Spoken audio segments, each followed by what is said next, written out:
Episode 861. அகல்யாவின் தந்தை. சரவணன் கழுத்தில் Justin கத்தி வைத்திருக்க சரவணன் அவனை அதிர்ச்சியாக பார்த்தான். ஜஸ்டின் பார்ப்பதற்கே மிரட்டலாக இருந்தான். சாதாரண ஆட்கள் அவன் முன்னே வந்து நின்றால் அவர்களை கூறு போட்டு விடுவேன் என்பது போல் மிரட்டும் துணியில் இருந்தான். சரவணா பாறையில் சாய்ந்து அதிர்வுடன் ஜஸ்டினை பார்த்து கொண்டிருந்தான். ஜஸ்டின் சரவணனை தாக்கும் எண்ணத்தோடு அவனை நெருங்கினான். அவனின் வேகம் படு பயங்கரமாக இருந்தது. சரவணன் அவனை தடுக்க நினைத்தான் தான். ஆனால் ஜஸ்டினை தடுப்பதற்கு முன்பே ஜஸ்டின் அவனை நெருங்கி இருந்தான். சரவணன் மட்டும் அவனை தடுக்காமல் விட்டால் அவனின் உயிர் இங்கேயே போய்விடும். அடுத்த நொடி ஜஸ்டின் கையில் இருந்த கத்தி கீழே விழுந்தது. ஜஸ்டின் புருவத்தை சுருக்கினான். அவன் இந்நேரம் பாய்ந்த நேரத்திற்கு சரவணனின் தோளில் அது சிறுகி இருக்க வேண்டும். ஆனால் அது சரவணன் மீது படாமல் அவனுக்கு பின்னே இருந்த பாறை மீது பட்டது. கண்ணிமைக்கும் நேரத்தில் ஜஸ்டின் தாக்குதலில் இருந்து தப்பி இருக்கிறான் சரவணா. ஜஸ்டினே இதனை எதிர்பார்க்கவில்லை. தப்பிச்சிட்டியா என்று நம்ப முடியாமல் அந்த கத்தையை பார்த்தபடியே சரவணனிடம் கூறினான் ஜஸ்டின். சரவணனை மெச்சாமல் இருக்க முடியவில்லை. ஆனால் அவன் வெளிக்காட்டிக் கொள்ளவில்லை. சரவணன் மயிரிடையில் உயிர் தப்பி இருந்தான். ஜஸ்டின் உயிர் நண்பன் என்றெல்லாம் பார்க்கவில்லை. கொஞ்சம் கூட அவனுக்கு இரக்கம் காட்டவில்லை. அவன் பிளேஸ் ஒரே ஆர்கனைசேஷனில் இருந்த போதும் கூட இதுவரை அவன் யாருக்கும் சண்டை போட கத்துக் கொடுத்ததில்லை. அவனுக்கு அதில் விருப்பமும் இல்லை. ஏனென்றால் அவனுக்கு மாணவனாக இருக்க அங்க யாருக்கும் தகுதி இல்லை. அதனால் அவன் யாருக்குமே சண்டை போட பயிற்சி கொடுத்ததில்லை. ஆனால் இப்போது சரவணனின் வேகம் மின்னல் வேகத்தில் இருந்தது. அவனின் வேகத்தை கண்டு லேசாய் ஒரு பக்கமாய் இதழை வளைத்தான் ஜஸ்டின். நான் கூட உங்ககிட்ட ஏதோ சரியில்லைன்னு நினைச்சேன். இப்ப என்னன்னு புரிஞ்சிருச்சு என்று தனக்குள்ளேயே முனங்கிக் கொண்டான் ஜஸ்டின். அதன் பின் சரவணனை துரத்தி கொண்டு ஓட ஆரம்பித்தான் ஜஸ்டின். என்னோட அட்டாக்ல இருந்து நீ தப்பிக்கலனா இந்த இடமே உனக்கு சமாதியா மாறிடும். முடிஞ்சா தப்பிச்சுக்கோ என்று மனதில் நினைத்தான் ஜஸ்டின். அதன் பின் விடாமல் சரவணனை துரத்தி ஓடினான் ஜஸ்டின். இதுக்குதான் நீ சொல்லாம கொள்ளாம இங்க கூட்டு ஓடி வந்தியா நீ என்று ஓடியபடியே கேட்டான் சரவணா. ஏன் சொல்லி இருந்தா பயந்துட்டு வராம இருந்திருப்பியா என்று நக்கலாக்க கேட்டான் ஜஸ்டின். அதில் லேசாய் சிரித்தான் சரவணா. பயமா எனக்கா என்று கத்தினான் சரவணா. பேசாம ஓடுடா என்று மிரட்டினான் ஜஸ்டின். தொடுபாவி, உன்னை நான் டாக்குமெண்ட் படிக்க சொல்லி டார்ச்சர் பண்ணதுக்கு என்ன இங்க கூட்டு வந்து வச்சு செய்யறியா என்று ஓடியபடியே கேட்டான் சரவணா. அதில் அப்போதுதான் ஞாபகம் வந்தது போல் சிரித்தான் ஜஸ்டின். ஆமா, நான் கூட அதை மறந்துட்டேன். தேங்க்ஸ் டியூட், எனக்கு ஞாபகப்படுத்தது. அதுக்கும் சேர்த்து உன்னை வச்சு செய்யறேன் என்று வெகு நக்கலாக கூறினான். சரவணனுக்கு தன் வாயில்தான் சனி தாண்டவம் ஆடுவது போல தோன்றியது. போடா கல் நெஞ்சுக்கார, இவனுடன் பேசி ஒரு பிரயோஜனமும் இல்லை என்று வேகம் எடுத்து ஓட ஆரம்பித்தான் சரவணா. ஓடும் ஹோக்ஸியா தென்கிழக்கு கடலோர பகுதி. அகல்யா, உன்னை பார்க்க ரீசெண்டா யாரோ வந்ததா நான் கேள்விப்பட்டேன் என்று அகல்யா முன்னே அமர்ந்திருந்த அந்த நபர் ஃபார்மல் உடையில் இருந்தான். கையில் சூடான குழம்பியுடன் அள்ளுத்தனமாக அவளை பார்த்து கேட்டான். இந்த விஷயம் தெரியும், நீ இன்னைக்குதான் இங்க வந்த என்று இரு கைகளாலும் காஃபி கப்பை பிடித்துக் கொண்டு ஆர்வமாய் அந்த நபரை பார்த்து கேட்டாள் அகல்யா. மேலும், என்ன வாட்ச்மேன் ஆளுங்களை வச்சிருக்கியா நீ என்று பட்டென கேட்டாள். அதில் லேசாய் புன்னகைத்தான் அவன். நான் ஏன் உனக்கு ஸ்பை வைக்கணும்? நான் ஒன்னும் அவ்வளவு மோசமானவள். என்னை பத்தி உனக்கு தெரியாதா நான் எவ்வளவு நல்லவன் என்று கேட்டான். அதில் முகத்தை பட்டென்று அழகாய் திருப்பிக் கொண்டாள் அகல்யா. அவளுக்கு வேண்டுமென்றே அவனிடம் இப்போது வம்பு வளர்க்க வேண்டும் போல இருந்தது. அவள் கோவித்துக் கொண்டு அவன் அவளை கொஞ்சி சமாதானம் செய்து சரி செய்ய வேண்டும் என்பது போல் தோன்றியது. அதிலும் பருவ வயதில் இருக்கிறாள் அவள். தன்னை கொஞ்சி சமாதானம் செய்ய ஒருவன் வேண்டும் என்ற எண்ணம் அவளுக்கு.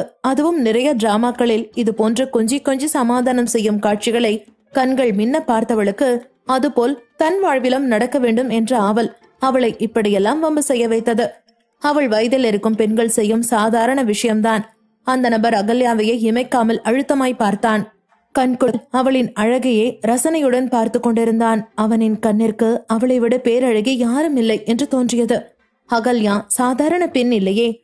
அவள் புகழ் குடும்பத்தைச் சேர்ந்தவள் என்பதை காட்டிலும் அவள் மிகவும் உயரமாகவும் மென்மையான தேகத்துடனும் இருப்பவள். அவளின் பின்னணியும் அவளின் உடல் அமைப்பும் அந்த ஆடவனை கட்டி இழுத்தது. அவனால் அவள் மீது இருந்த பார்வையை விளக்கவே முடியவில்லை. அப்படிலாம் இல்ல, நான் உன் மேல ரொம்ப அக்கறையா இருக்கேன். உன்னை நான் ப்ரொடெக்ட் பண்ணாம வேற யார் பண்ணுவா? நீ என்கிட்ட சொல்லனாலும் உன் அண்ணா ஆதிரனுக்கு ஏதோ ஆகி இருக்குன்னு மட்டும் எனக்கு தெரியும் என்று அவசரமாய் அவளுக்கு விளக்கம் கொடுத்தான். இதை கேட்டதும் அகம் பட்டென்று மாறியது. அவளின் மகிழ்ச்சியான முகம் நொடி பொழுதில் கலை எழுந்தது. நெற்றியை சுருக்கி அவனை பார்த்தவன் மேஜையை ஓங்கி தட்டினாள். உனக்கு எப்படி இது தெரியும்? ராஜேஷ், எவ்வளவு தைரியம் இருந்தா நீ என்னை பத்தி இன்வெஸ்டிகேட் பண்ணி பார்த்திருப்ப. நம்ம 2 பேரும் பேசிக்கிட்டது உனக்கு மறந்துருச்சா நான் உன்கிட்ட என்ன கண்டிஷன் போட்டேன்னு மறந்துட்டியா? உன்கிட்ட என்னை பத்தி இன்வெஸ்டிகேட் பண்ணாதேன்னு சொல்லியிருக்கேன்ல, ஆனா அதையும் மீறி நீ பண்ணிருக்க என்று சினத்துடன் கேட்டாள் அகல்யா. கோவத்தில் வெடுக்கென்று எழுந்தவள் மேஜையில் இருக்கும் ஜாடியை பொத்தென்று கீழே தள்ளிவிட்டு உடைத்தாள் அகல்யா. அவளுக்கு கோபம் பயங்கரமாய் வந்தது.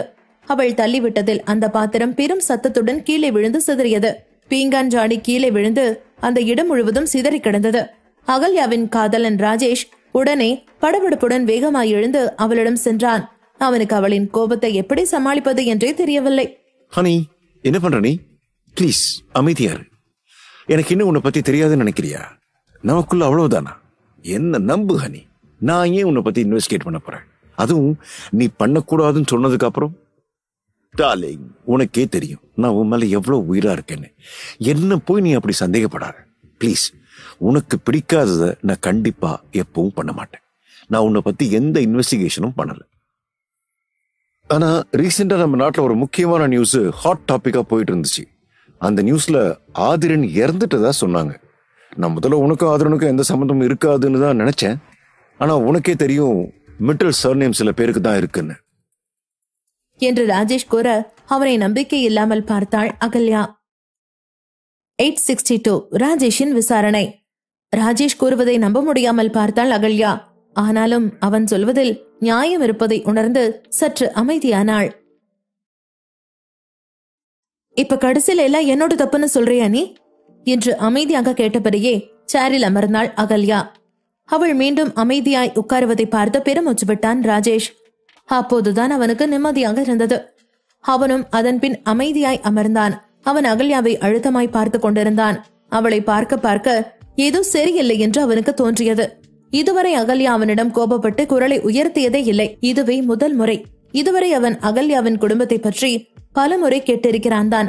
ஆனால் அப்போதெல்லாம் அமைதியாய் பேச்சை தவிர்த்து விடுவாள். ராஜேஷுக்கும் அவளின் குடும்பத்தை பற்றி தெரிந்து கொள்ள வேண்டும் என்ற ஆர்வம் இருந்தது. சாதாரண வாடகை வீட்டில் இருந்து கொண்டு நாட்டிலே மிக உயர்வான யூனிவர்சிட்டியில் படிக்கிறாளே, அவளிடம் எப்படி இவ்வளவு வசதி என்று அவனை யோசிக்க வைத்தது. அதே போல அகல்யாவின் மதிப்பெண்களும் மிகவும் நன்றாயிருக்கும்.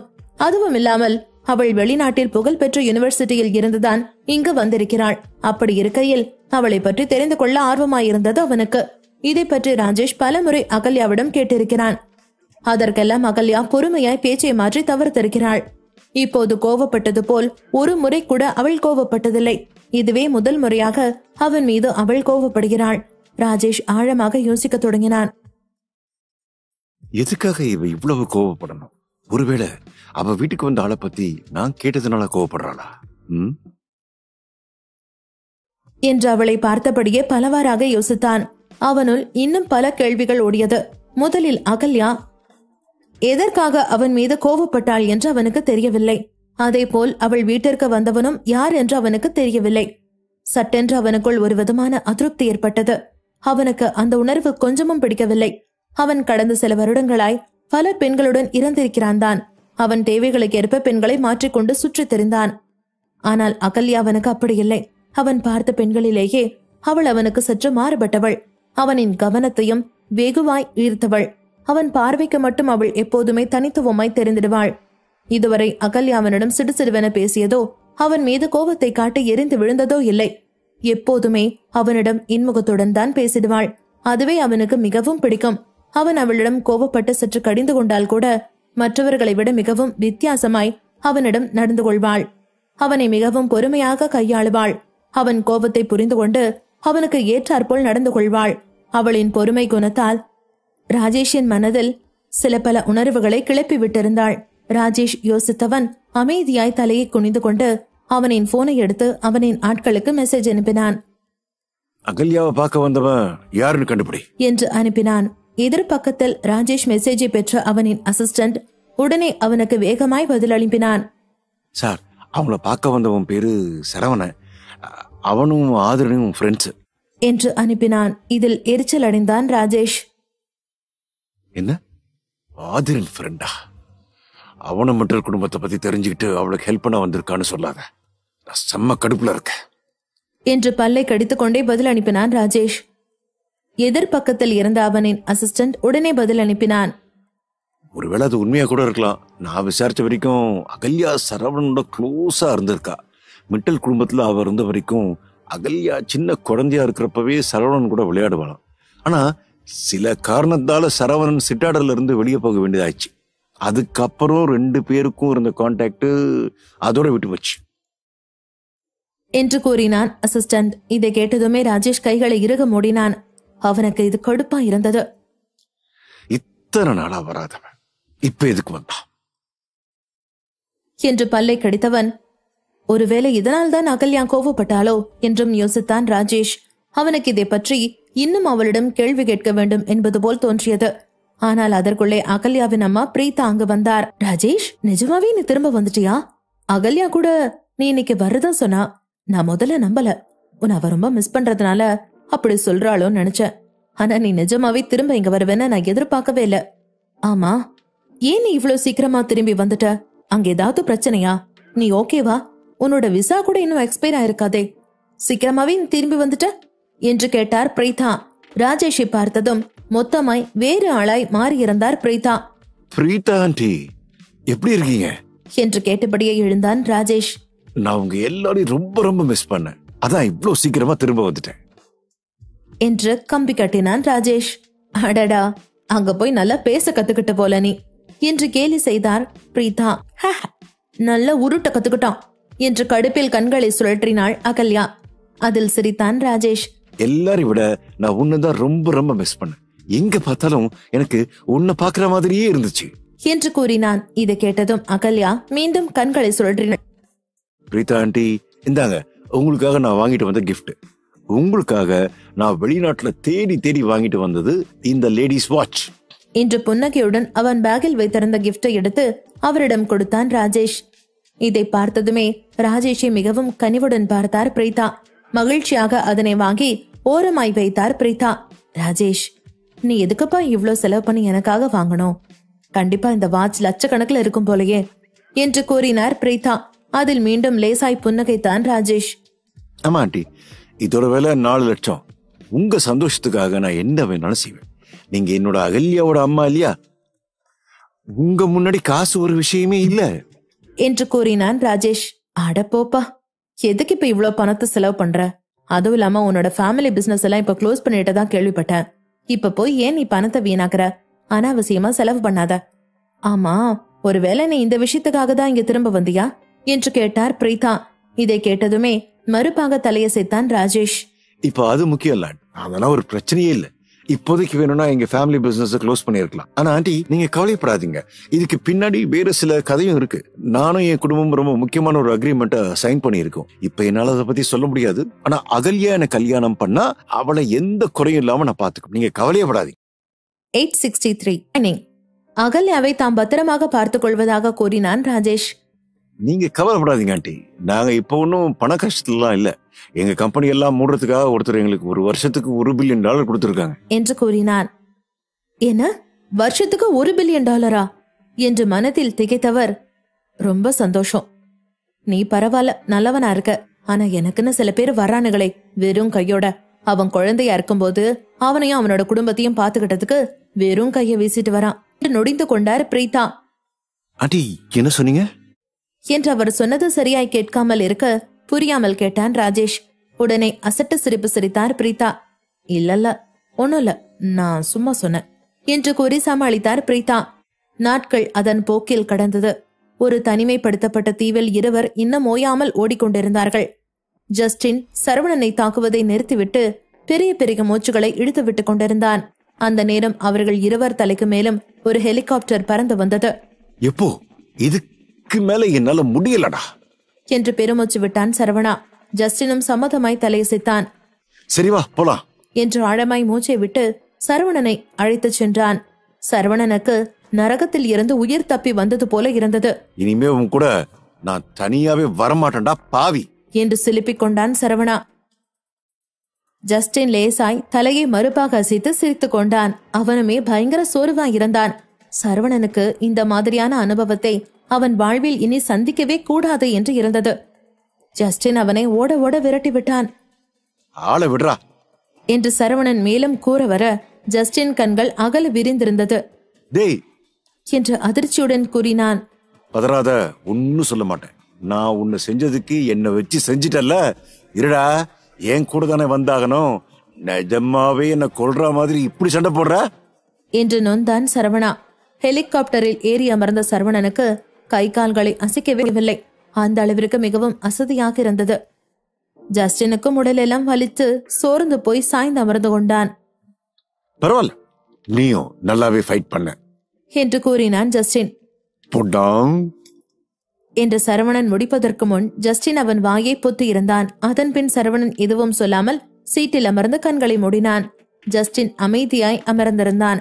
அந்த நேரம் ஜஸ்டினின் போன் சத்தம் கேட்டது. உடனே அவன் அதை எடுத்து பார்க்க மிஸ்டர் சாமிடமிருந்துதான் அவனுக்கு மெசேஜ் வந்திருந்தது. எல்லாம் எப்படி போயிட்டு இருக்கு என்று கேட்டிருந்தார். அதற்கு உடனே பதில் அளித்தான் ஜஸ்டின். நாங்க இப்பதான் அங்கிருந்து வெளியே வந்தோம். எனக்கு இப்ப புரியுது நீங்க ஏன் ஆதிரனுக்கும் சரவணனுக்கும் ட்ரைனிங் கொடுத்தீங்கன்னு. இவங்க 2 பேருமே சாதாரண ஆளுங்கல்ல என்று அனுப்பினான். ஆமா, அவங்க பிறப்புல இருந்தே திறமையானவங்க என்று பெருமிதத்துடன் பதில் அனுப்பினார் சாம்.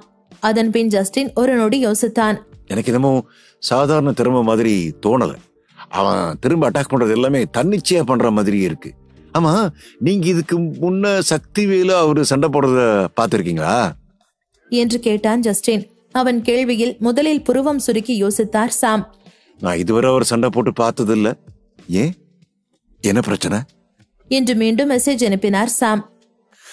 அப்போ அத பார்க்க எனக்கு தான் கொடுத்து வச்சிருக்கு போல என்று முகத்தில் எந்த ஒரு உணர்வையும் காட்டாமல் பதில் அனுப்பினான் ஜஸ்டின். அதன் பின் ஒரு முறைக்கு 2 முறை யோசித்த பின்பே அடுத்த மெசேஜை அனுப்பினான்.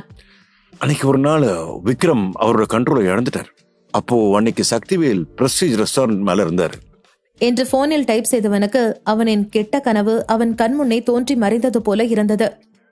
அந்த நேரம் விக்ரம் அவரின் ஒட்டுமொத்த கண்ட்ரோல்ஸையும் இழந்திருந்தார். ஜஸ்டின் ஒருவனால் விக்ரமை கட்டுப்படுத்த முடியவில்லை. அவனும் எவ்வளவோ போராடி பார்த்தான். ஆனால் விக்ரமை கட்டுக்குள் அவனால் கொண்டு வர முடியவில்லை. இருவருமே மிகவும் பலசாலிகள் தான். ஆனாலும் கட்டுப்பாட்டை இழந்த விக்ரம் ஆதிக்கம் பெற்றிருந்தார். பொறுத்து பார்த்த ஜஸ்டின் அவனின் முழு பலத்தையும் திரட்டி விக்ரமை தாக்க நினைத்தான். ஆனால் சக்திவேல் எதிர்பாரா விதமாக மேலே இறந்து கீழே வந்தவர் விக்ரம் தோளில் பிரஷர் பாயிண்டில் சரியாக அழுத்தம் கொடுத்தார். அதன் பின் விக்ரம் மொத்தமாய் நிறுத்திவிட்டார். போட்டு கொண்டிருந்த சண்டை மொத்தமும் அப்படியே நின்றது. அப்போது ஜஸ்டின் மிகவும் குழப்பத்தில் இருந்தான். அவரால் எப்படி இதனை செய்ய முடிந்தது என்று ஆச்சரியமாய் இருந்தது அவனுக்கு. அந்த நினைப்பில்தான் இப்போது இருந்தான் ஜஸ்டின். விக்ரமுடன் சண்டை போட நினைத்தாலே அவனுக்கு அந்த நினைவுதான் வரும்.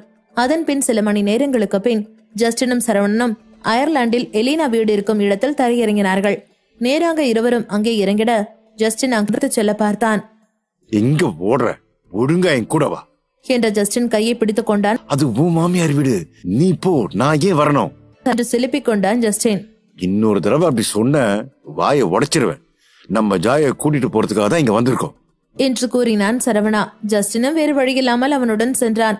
அவனுக்கு இப்போதே ஹோட்டலுக்கு சென்று களைப்பு தீர உறங்க வேண்டும் போல இருந்தது. இருவரும் உள்ளே செல்ல ஃப்ரெடி சரவணனுக்காக விருந்தே ஏற்பாடு செய்திருந்தார். சரவணனால் அவருக்கு ஏகப்பட்ட இன்வெஸ்டர்ஸ் கிடைத்திருந்தார்கள். இன்னும் சொல்ல போனால் ஃப்ரெடரிக்கு பிசினஸில் ஏகப்பட்ட திறமை இருக்கிறது. சாரா அவரை அடக்கி வைத்திருந்தார். இப்போது அவரின் திறமையை சரியாக பயன்படுத்த அவருக்கு வாய்ப்பு கிடைத்தது. அவருக்கு இருக்கும் திறமைக்கு புதிதாய் தொழில் துவங்குவது அவ்வளவு கடினமாய் ஒன்றும் இல்லை. வா சரவணா, நல்ல வேளை நீ சரியான நேரத்துக்கு வந்திருக்க என்று இன்முகத்துடன் அவனை வரவேற்றார் ஃப்ரெடரிக். பல வருடம் பழமையான வைன் ஒன்றை பத்திரப்படுத்தி வைத்திருந்தார். அதனை அவனுடன் குடிப்பதற்காக எடுத்து வந்தார் ஃப்ரெடரிக். இன்னைக்கு நைட்டு நம்ம எல்லாரும் நல்லா குடிப்போம், உங்ககிட்ட நிறைய பேச வேண்டியது இருக்கு என்று கூறினார். வா சரவணா, இன்னும் அங்கே நிக்கிற, வந்து உட்காரு என்று எலினா அவளுக்கு அருகில் இருக்கும் சீட்டை காட்டினாள். வேறு இடம் இல்லாமல் சரவணனும் அங்கு அமர்ந்தான். அவனுக்கு மறுபுறத்தில் ஜஸ்டின் அமர்ந்து கொண்டான். சுற்றி முற்றி பார்த்த சரவணா, ஆமா ஜாய் எங்க என்று கேட்டான். அவ முக்கியமான ஒரு வேலையா ரூம்ல இருக்கா, நான் அவளை அப்புறமா வர சொல்றேன். இப்பெல்லாம் அவ சரியில்லை, ரொம்ப ஃபீல் பண்ணிட்டு இருக்கா. என்னையோட 7 நாள் ஆச்சு, இன்னும் அவளோட அப்பா அம்மா பத்தி எந்த நியூஸும் கிடைக்கவே இல்லை என்று வருத்தத்துடன் கூறினாள் எலினா. இந்த பெஸ்ட்வானி குடும்பத்தை சேர்ந்தவங்க வேணும்னே இழுத்தடிக்கிறாங்க, நான் கண்டிப்பா அவங்களை காப்பாத்துவேன் என்று சரவணன் கூற, அப்போதுதான் அங்கு ஓரமாயிருக்கும் சாராவை கவனித்தான். அவரோ அவனை அழுத்தமாய் பார்த்து கொண்டிருந்தார். தன்னை அனைவரும் ஒதுக்கிவிட்டு ஒன்றாய் உணவு அருந்த அமர்ந்திருப்பதை அழுத்தமாய் பார்த்து கொண்டிருந்தார். மற்ற நாட்களை விட இன்று சற்று வித்தியாசமாக இருந்தார் சாரா. கிச்சனிலேயே நின்றவர் வெளியே வராமல் இருந்தார்.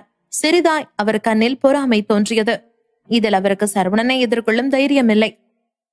அவங்களும் டின்னருக்கு வரட்டுமே என்று சாரா பாவமாய் ஓரமாய் இருப்பதை பார்த்து இறக்கப்பட்டான் சரவணா. இதை கேட்டதுமே மறுப்பாக தலையசைத்தார் ஃப்ரெட்ரிக். அவளை பத்தி யோசிக்காத, அவ கொஞ்ச நேரத்துக்கு அங்கேயே இருக்கட்டும் என்று மறுத்தார். அவர் கூற்றில் கடுப்பில் கண்களை சுழற்றினார் சாரா. சரவணன் வார்த்தையில் எலினா அழகாய் புன்னகைத்தாள். சரவணன் பாவமே என்று அவரை அழைக்க பார்க்க அதற்கும் சாரா அங்கிருந்து நகர்ந்து விட்டார். ஆமா, இவன் பெரியவன், இவன் கூட நான் உட்காந்து சாப்பிடணுமா என்று தனக்குள்ளேயே முணுமுணுத்துக் கொண்டார் சாரா. அதன் பின் சாப்பிட்டு முடித்த பிறகு சரவணனும் ஜாயும் வேஸ்லாண்டிற்கு செல்ல கிளம்பினார்கள். அவர்கள் தயாராகி கொண்டிருக்கையிலேயே அங்கு அவசரமாய் வந்தார் ரத்தினம். அகல்யாவை பாதுகாக்க நீங்க அனுப்பின ஆளு மெசேஜ் அனுப்பியிருக்கான். அகல்யாவுக்கு பாய் ஃப்ரெண்ட் இருக்கான். அவன் இப்பதான் வெளிநாட்டுல இருந்து இங்க வந்திருக்கான். அவனை போய் பார்க்க நினைக்கிறியா கேட்டார். என்ன, பாய் ஃப்ரெண்டா என்று கேட்ட சரவணனின் இதழ் அழகாய் விரிந்தது. சிறு பிள்ளையாய் அவளை தூக்கி கொஞ்சிய நினைவுகள் அவனுக்கு அழையாய் விருந்தாளியாய் வந்தது. காலம் அதற்குள் ஓடிவிட்டது போல் உணர்ந்தான் சரவணா. அதுவும் அகல்யாவிற்கு காதலன் இருப்பான் என்று அவன் எதிர்பார்க்கவே இல்லை. அப்படின்னா நான் கண்டிப்பா போய் அவங்கள பார்த்தே ஆகணுமே. ஆனா அவங்க ரொம்ப நாளா பிரிஞ்சு இருந்திருக்காங்க. அதனால இப்போதைக்கு 2 பேரும் அவங்க டைமா ஒன்னா ஸ்பெண்ட் பண்ணிட்டு இருப்பாங்க. அதுவும் இல்லாம அகல்யாவும் இப்போதைக்கு என்ன பார்க்க விரும்பல என்று கூறி மறுப்பாய் தலையசைத்தான் சரவணா. எனக்கு என்னமோ நீ ஒரு முறை அவனை போய் பார்த்தா பெட்டரா இருக்கும்னு தோணுது. அதே மாதிரி அகல்யா லவ்வருக்கு நல்ல இன்டென்ஷன் இருக்கிற மாதிரி தெரியல. சோ அவன் ஆதிரனோட அந்த முக்கியமான பொருளுக்காக அவ பின்னாடி சுத்துறானோன்னு நினைக்கிறேன் என்று சிறிய குரலில் கூறினார் ரத்தினம். இதை கேட்டதும் யோசனையாக புருவம் சுருக்கினான் சரவணா. உங்ககிட்ட அதுக்கான ஆதாரம் ஏதாவது இருக்கா என்று கேட்டான். இல்ல என்று அமைதியாய் கூறினான் சரவணா. ரத்னம், எனக்கு உங்களை பத்தி நல்லா தெரியும். ஆதாரம் இல்லாம நீங்க எந்த ஒரு விஷயத்தையும் சொல்ல மாட்டீங்க என்றான் சரவணா. ரத்தினம் மீண்டும் மறுப்பாக தலையசைத்தார். எனக்கு இன்னும் அந்த பொண்ணு மேல கவலையா இருக்கு. மிட்டல் குடும்பம் ரொம்பவே பக்காவா அகல்யாவை பத்தின விஷயத்த மறைச்சு வச்சிருக்காங்க. அந்த சின்ன பொண்ணை பத்தி நல்ல டீப்பா விசாரிச்சாதான் அந்த பொண்ணோட ஃபேமிலியை பத்தி தெரிய வரும். அவ வேற பார்க்க ரொம்ப அழகா லட்சணமா இருக்கா. என் தங்கச்சி இவ்வளவு அழகா வளர்ந்துருக்கா. அவளை ப்ரொடெக்ட் பண்ற வேலை என்னோடது. அவ பின்னால எத்தனை பேர் வரானுங்களோ, எவனாவது அவளை தொந்தரவு பண்ணா சும்மா விட மாட்டேன் என்று கூறினான் சரவணா. அதன் பின் சில நொடிகள் யோசித்தான். நீங்க சொன்னது சரிதான் ரத்னம். என்ன இருந்தாலும் நான் போய் பார்க்கணும். அவ எனக்கும் தங்கச்சிதான். அதனால அவ ஏன் பொறுப்பு. அதுனுக்கு ஏதோ ஆகியிருக்கு. அகல்யாவுக்கு எந்த பிரச்சனையும் நெருங்க விட மாட்டேன் கூறினான் சரவணா. ஓகே, நான் போய் அதுக்கான எல்லா வேலையும் பண்றேன் என்றார் ரத்தினம். இடம் வேஸ்லாண்ட். பேஸ்வானி மென்ஷன் விதுரனின் தனிப்பட்ட இடம். சார், நான் முன்னமே சொன்னேன்ல, நம்ம சரவணனை குறைச்சு மதிப்பிடக்கூடாதுன்னு என்று ஒரு பெண் விதுரன் உடலில் இருக்கும் காயத்திற்கு மருந்திட்டபடி கூறினாள். படுத்துக் கொண்டிருந்த விதுரன் வலியை பொறுத்து கொள்ள முடியாமல் முகத்தை சுருக்கினார். இதில் மேலும் வாய் நிறைய ரத்தத்தை வெளியே துப்பினார். இன்று அவர் பேஸ்வானி மேன்ஷனுக்கு வந்தபோது அவரின் நிலையே மொத்தமாய் மாறி இருந்தது. கிட்டத்தட்ட பாதி பிணம் போல வந்திருந்தார். அவர் குத்துயிரும் குலையுயிருமாக இருந்தார். அவர் அருகில் இருந்த பெண்ணோ தலையை குனிந்து அவரின் உடலில் இருக்கும் காயங்களுக்கு மெதுவாய் மருந்திட்டுக் கொண்டிருந்தாள். அவர் உடலில் ஏகப்பட்ட காயங்கள், ஒரு இடம் இல்லாமல் அனைத்து இடத்திலும் காயம் ஏற்பட்டு ரத்தம் கசிந்து கொண்டிருந்தது. பேஸ்வானி குடும்பத்தோட மருந்து எல்லாத்துக்குமே நல்ல எஃபெக்ட் இருக்கு. இன்னும் 3 நாள்ல நீங்க சரியாயிடுவீங்க சார். இனிமே நம்ம சரவணனை எப்படி டீல் பண்ண போறோம்? சாதாரண எலைட் ட்ராங்க் ஹேர் உங்க இடத்த பிடிச்சிருப்பான்னு நான் எதிர்பார்க்கவே இல்லை. அவன் பேஸ்வானி குடும்பத்தையே ரொம்ப அசிங்கப்படுத்திட்டான் என்று அந்த பெண் மிகவும் கோபத்துடன் கூறினாள். இதை கேட்டதும் விதுரனுக்கு கோபம் வந்துட வேகமாய் எழுந்து அந்த பெண்ணை கன்னத்திலேயே பளார் என்று அறைந்திருந்தார். அதில் அதிர்ச்சியில் கண்களை அகல விரித்தவர், சார் சார் என்ன மன்னிச்சிடுங்க சார், நான் தப்பு பண்ணிட்டேன் என்று கெஞ்சினாள். பெஸ்வானி குடும்பத்தை இதை நான் இழுத்து விடுவேன்னு நினைக்கிறியா? நீ அப்பா தலையிட அளவுக்கு அந்த சரவணவனும் பெரிய ஈவன் இல்ல. இந்த சப்ப விஷயத்துக்கு என் அப்பா தலையிடணும்னு அவசியமே இல்லை. அவனை கொல்றனா இல்லையான்னு பாரு என்று சீறினார் விதுரன். சார், நான் தெரியாம தப்பு பண்ணிட்டேன் சார், என்ன மன்னிச்சிடுங்க சார், அவசரப்பட்டு சொல்லிட்டேன். எல்லாம் பேஸ்வானி குடும்பத்து மேல இருந்த அக்கறையில தான் இப்படி பேசிட்டு, என்ன மன்னிச்சிடுங்க சார், இனிமே இப்படி பேச மாட்டேன் சார் என்று அவசரமாய் கெஞ்சினாள். அதில் உர் என்று அந்த பெண்ணை பார்த்தார் விதுரன். சார், நீங்க தப்பா நினைக்கலைனா நான் ஒரு விஷயம் சொல்லலாமா என்று தயக்கத்துடனே அவள் கேட்டாள். கடுகடவென இருந்தவர் அந்த பெண்ணை முறைத்தார்.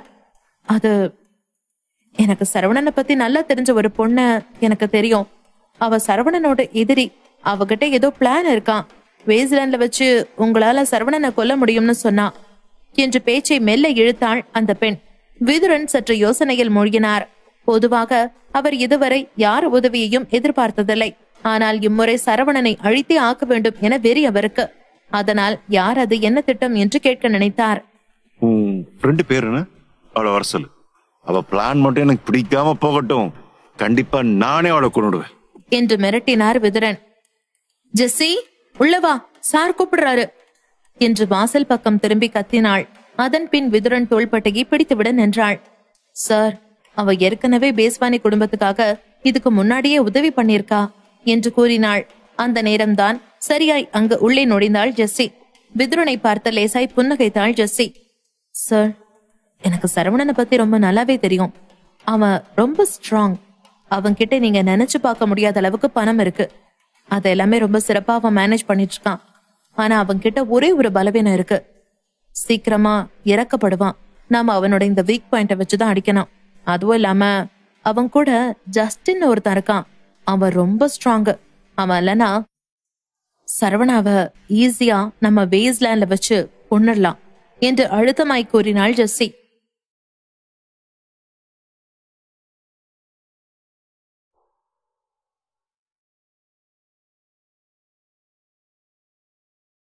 ஜெஸ்ஸி விதுரனிடம் சரவணனை பற்றி தனக்கு நன்றாக தெரியும் என்றும், ஜஸ்டினை முதலில் கொன்றுவிட்டால் சரவணனை ஈஸியாக கொன்றுவிடலாம் என்றும் சொல்லிக் கொண்டிருந்தாள். அதுவரை தன்னை சுற்றி யாரும் இல்லாத ஒரு லோன்லி கிங் போல உட்கார்ந்திருந்த விதுரனுக்கு ஜெஸ்ஸி சொன்னதை கேட்டதும் ஏதோ இருளில் மாட்டியிருந்தவருக்கு தூரத்தில் ஒரு டார்ச் வெளிச்சம் தெரிவது போல இருந்தது. விதுரனுக்கு அவரது குடும்பத்தை பற்றி நன்றாக தெரியும். யாராவது ஒருவர் தோற்றுவிட்டால் நிச்சயம் அவர்களை உயிருடன் விடமாட்டார்கள் என்று. ஏற்கனவே விதுரன் தோற்று போனதற்கு அவரது தந்தை திவாகர் இந்நேரம் அவரை கொன்றிருக்க வேண்டும். ஆனாலும் அவருக்கு இன்னொரு வாய்ப்பு கொடுத்து எப்படியோ விதுரனை விட்டு சென்றார். இந்த முறையும் விதுரன் சரவணனை தோற்கடிக்காவிட்டால் நிச்சயம் அவரது தந்தை அடுத்த பலி கொடுக்க போகும் உயிர் விதுரனின் உயிராகத்தான் இருக்கும் என்பது விதுரனுக்கு நன்றாக தெரியும். அதை நினைத்து பார்த்த விதுரன் அவருக்கு முன்பு நின்று கொண்டிருந்த ஜெஸ்ஸியை பார்த்தார். நீ சொல்றதெல்லாம் உண்மையா? அதெல்லாம் நடக்குமா? ஒருவேளை நீ சொல்றதை கேட்டு நான் நினைச்சதெல்லாம் நடக்கலனா அதுக்கப்புறம் உனக்கு நரகத்துக்கு போற வழியை நான் காட்டுவேன் என்று சொன்னார். விதுரன் அப்படி சொன்னதும் ஜெஸ்ஸி மெதுவாக அவரை பார்த்து புன்னகைத்துவிட்டு பின்பு அவருக்கு மிக அருகில் சென்றாள். அவளின் வாசம் அவர் மீது படும் அளவிற்கு மிகவும் நெருக்கமாக நின்று கொண்டவள் அவரது காதல் சரவணனை எப்படி வீழ்த்தலாம் என்று அவள் ஏற்கனவே போட்டு வைத்திருந்த பிளானை அவருக்கு மட்டும் கேட்கும் வண்ணம் மிகவும் மெதுவாக சொன்னாள்.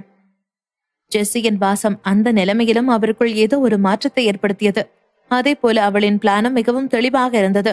அந்த பிளான் அவருக்கு மிகவும் பிடித்து போக அதுவரை மிகவும் கோபமாக வைத்துக் கொண்டிருந்த அவரது முகம் மெதுவாக மலர்ந்தது. பின்பு சிரித்த முகத்துடன் அவளிடம் பேசினார். நான் தான் உன்னை குறைச்சி எடை போட்டேன்னு நினைக்கிறேன். பரவாயில்ல, உனக்குள்ள இவ்வளவு திறமை இருக்குன்னு நான் நினைச்சு கூட பார்க்கல என்று சொல்லி சிரித்தார். அவரது சிரிப்பே அவர் இந்த பிரச்சனைகளில் இருந்து மேலே வருவதற்கு அவருக்கு ஒரு நம்பிக்கை போல் இருந்தது. சரவணன் இதுவரை ஜெஸ்ஸியை ஒரு பொருட்டாக மதித்ததே இல்லை. அவளால் தனக்கு என்ன பிரச்சனை வந்துவிட போகும் என்று நினைத்தான். அவனது பார்வையில் ஜெஸ்ஸிகா ஒரு மண் துகள் போன்றவள்தான். ஆனால் சில சமயம் சிறிய மண் துகள்தான் கண்ணில் பட்டால் பெரிய வலியை ஏற்படுத்தும். அதுபோல்தான் ஜெஸ்ஸிகா இப்பொழுது போட்டிருந்த பிளானும் இருந்தது. ஜெஸ்ஸியை விதுரன் புகழ்வதை பார்த்த ஜெஸ்ஸி மிகவும் அடக்கமான குரலில் விதுரனிடம் பேசினாள். மிஸ்டர் விதுரன், நான் இவ்வளவு தூரம் உங்களை தேடி வந்து இதை பண்றதுக்கு காரணம் உங்ககிட்ட இருக்கிற பணத்துக்காகவோ பவருக்காகவோ இல்ல என்று மிகவும் தன்மையாக ஏதோ ஒரு மாஸ்டருக்கு முன்பு ஒரு சேவகன் என்று பேசுவது போல அவரிடம் பேசினாள். அவளின் அந்த வார்த்தை அவள் மீது அவருக்கு இன்னும் ஈர்ப்பை ஏற்படுத்தியது. ஏனோ அவளை பார்க்கும்போது அவருக்கு மிகவும் கம்ஃபர்டபுளாக இருந்தது. அவளது பேச்சு ஏதோ அவருடைய பழைய நண்பனுடன் பேசுவது போல இருந்தது. அவ்வளவு ஏன், இப்பொழுது அவரது கண்ணுக்கு அவள் அமிர்தாவை விட மேலாக தெரிந்தாள். அவளது பேச்சில் அவ்வளவு அடக்கத்தை பார்த்தவர் அவளை பார்த்து ஒரு மார்க்கமாக சிரித்தார். பின்பு, சரி, என்னோட பதவிக்கோ பணத்துக்காகவோ நீ இங்க வரலன்னா வேற எதுக்காக வந்த என்று கேட்டார். அவர் அப்படி கேட்டதும் ஜெஸ்ஸி மெதுவாக தனது இதழ்களை தனது பற்களால் கடித்துக் கொண்டு சொன்னாள். அது அது அது வந்து அந்த சரவணனை எனக்கு பிடிக்காது. உங்களுக்கு அவன் எதிரி. எதிரிக்கு எதிரி நண்பன்னு சொல்லுவாங்கல்ல, அதுக்காக தான் நான் உங்களுக்கு ஹெல்ப் பண்ணலாம்னு நினைச்சேன் என்று சொன்னாள். அவள் தனது இதழ்களை அப்படி கடித்து கொண்டு பேச, அவரோ தன்னை மறந்து அவளது இதழை ரசித்துக் கொண்டிருந்தார். அவள் என்ன சொன்னாள் என்பது கூட அவருக்கு நினைவில் இல்லாமல் போனது. அவர் அப்படியே தன்னை பார்த்து கொண்டிருப்பதை ஜெசிகாவும் கவனித்தாள். உடனே, மிஸ்டர் விதுரன், என்னாச்சு? ஏன் அமைதியா இருக்கீங்க? நான் சொல்றதுல உங்களுக்கு நம்பிக்கை இல்லையா என்று கேட்டாள். எதிர்ப்பிடவும் சுய நினைவிற்கு வந்த விதுரன் அவளை பார்த்து மறுபடியும் சிரித்துக் கொண்டு சொன்னார். இல்ல, அப்படியெல்லாம் எதுவும் இல்ல. நீ சொல்றது கரெக்ட் தான். எதிரிக்கு எதிரி நண்பன் தான். நீ எனக்கு ரொம்ப நெருங்கின உறவு தானே என்று ஒரு உள்குத்தை வைத்து அவளிடம் பேசியவர் பின்பு அவ்வளவு நேரம் அவருக்கு பின்னால் நின்று அவருக்கு மசாஜ் செய்து கொண்டிருந்த ஒரு பெண்ணை பார்த்தார். மசாஜ் செஞ்சது போதும், சீக்கிரம் போய் அந்த ஸ்பெஷல் ரெட் வைன் இருக்குல்ல, அதை எனக்காக ரெடி பண்ணி கொண்டுட்டு வா. அது மட்டும் இல்ல, செஃப் கிட்ட சொல்லி நைட் டின்னரை ரொம்ப ஸ்பெஷலா பண்ண சொல்லு. ரொம்ப முக்கியமான கெஸ்ட் வந்திருக்காங்க என்று ஜெஸ்ஸியை பார்த்து கொண்டே சொன்னார். எப்பொழுதும் அங்கிருப்பவர்களை மிகவும் மோசமாக நடத்தும் விதுரன் இன்று இவ்வளவு அமைதியாக பேசியதை பார்த்ததும் அந்த பெண் அதிர்ச்சியில் ஆழ்ந்து போனாள். விதுரன் முதலில் மதித்து பேசிய, அதுவும் இவ்வளவு அன்பாக பேசிய ஒரே ஒருத்தி ஜெஸ்ஸிதான் என்று நினைத்த அந்த பெண் ஜெஸ்ஸியை பார்த்து சிரித்தாள். பின்பு ஓகே சார் என்று சொல்லிவிட்டு அங்கிருந்து உள்ளே சென்றாள். விதுரன் ஜெஸ்ஸியை ஒரு இன்னசென்டான தேவதை என்று நினைத்தார். ஆனால் பாவம், அவருக்கு அவள் ஒரு டார்க் டெவில் என்று தெரியவில்லை.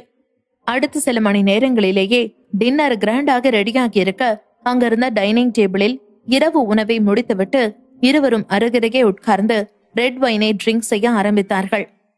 இதுவரை எந்த பெண்ணிடமும் அப்படி மயங்காத விதுரன் ஜெஸ்ஸியிடம் மயங்கி கிடந்தார். அவளது வாசம் அவரது நாசி வழியாக அவரது உடல் முழுவதையும் ஆட்டி வைத்துக் கொண்டிருந்தது. அவளை எப்படியாவது அனுபவிக்க வேண்டும் என்ற வெறி அவருக்குள் கூடிக்கொண்டே போனது. அந்த கண்ணாடி கிளாஸில் இருந்த ஒயினை எடுத்து விதுரன் ஜெஸ்ஸியிடம் ஷேர் செய்து குடித்துக் கொண்டே ஜெஸ்ஸியை பார்த்தார். இதுக்கு முன்னால நாம எங்கேயோ மீட் பண்ண மாதிரி இருக்கு. உனக்கு அப்படி ஏதாவது தோணுதா என்று சற்று வழிந்து கொண்டே கேட்டார். உடனே ஜெஸ்ஸியும், அச்சோ மிஸ்டர் விதுரன், நீங்க எவ்வளவு பெரிய ஆளு. உங்களை மாறி ஒருத்தர சாதாரணமான என்ன மாதிரி லோ ப்ரொஃபைல் உள்ள போன எப்படி மீட் பண்ண முடியும்? நீங்க சும்மா காமெடி பண்ணாதீங்க என்று அவளும் சற்று வழிந்து கொண்டே சொன்னாள். அவளின் அந்த வார்த்தை விதுரனை இன்னும் மயங்க செய்தது. வந்ததிலிருந்து அவள் மிகவும் பொலைட்டாக பேசுவது அவரை மிகவும் கவர்ந்தெழுத்தது. உடனே விதுரன் சிரித்துக் கொண்டு, இல்ல, நீ உன்னை லோ ப்ரொஃபைல் பொண்ணுன்னு சொல்லாத. உன்னை பார்த்தா அப்படி தெரியல. உன்னோட வேல்யூ என்னன்னு உனக்கே தெரியலன்னு தான் நான் சொல்லுவேன். சரி சொல்லு, நிஜமாவே நீ என்னோட சேர்ந்து கோஆபரேட் பண்றதுக்காக மட்டும்தான் நீங்க வந்திருக்கியா? வேற எதுக்காகவும் வரலையா என்று கேட்டுக்கொண்டே அவரது கை அவளது தொடைப்பகுதியை வருடி கொண்டிருந்தது. முதலில் அவரின் அந்த செய்கையை பார்த்து அதிர்ந்தவள் பின்பு அவரை பார்த்து ஒருவித பதற்றத்துடன் சிரித்துக் கொண்டிருந்தாள்.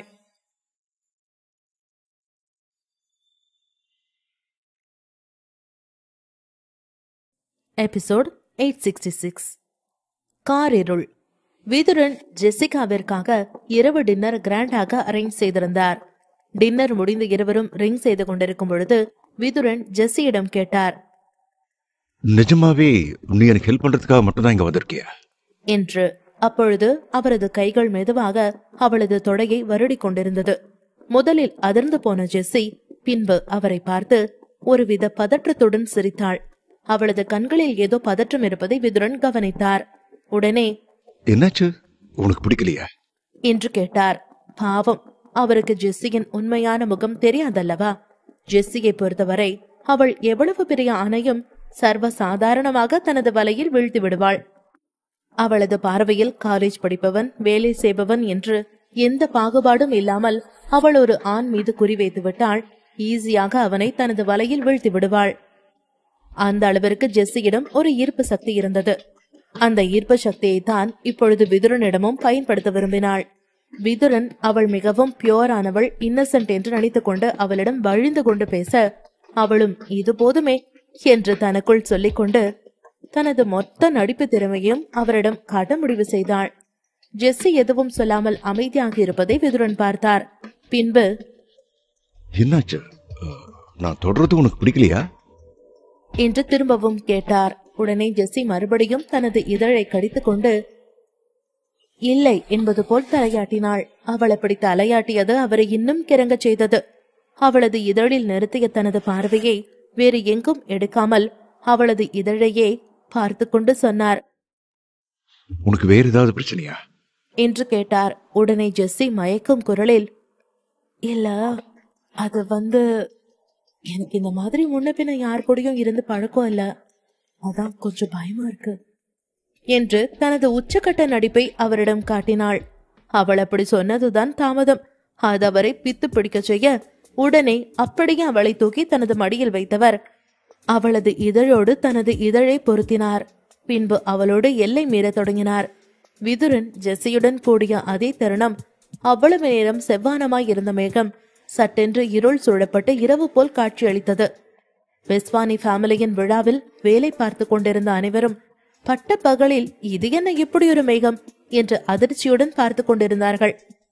அந்த மேகம் திடீரென்று அப்படி மாறியதை பார்த்ததும் அங்கிருந்த முதியவர்கள் மனதில் ஒருவித கலக்கம் ஏற்பட்டது. ஒருவேளை இது இந்த குடும்பத்தின் அழிவிற்கான ஆரம்பமோ என்று தங்களுக்குள் நினைத்துக் கொண்டார்கள்.